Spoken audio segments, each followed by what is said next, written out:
známe, Daniela taky vyšla. No a to, ale já i tak nemohla se jdem. Zvolal se mi zatáhli, nikdo nechce jít.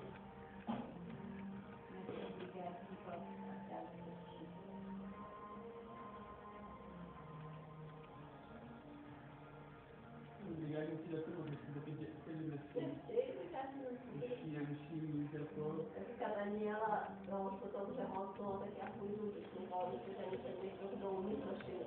A říkám, my jsme vůbec někdo neřekl.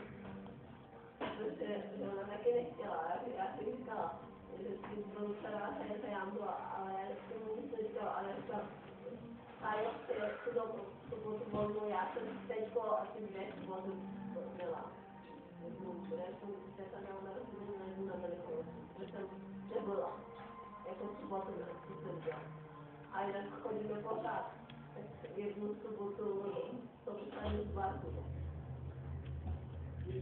A na potom říkám, no jo, no.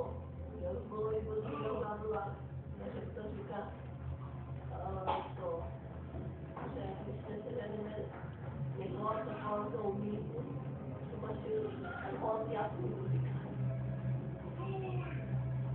Já nechci stále tátu, asi možná nevím. Si dala na klín tašku vysavače, denní jsme do toho zavřeli, no a jeli jsme. Kolik se dodá?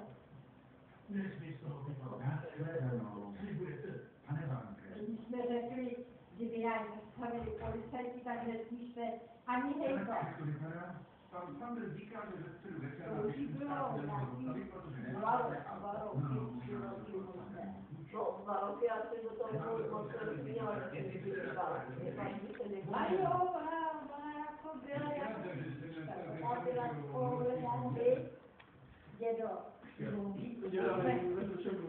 Když jsme vozili zde, 2 roky. No, to až ani ne.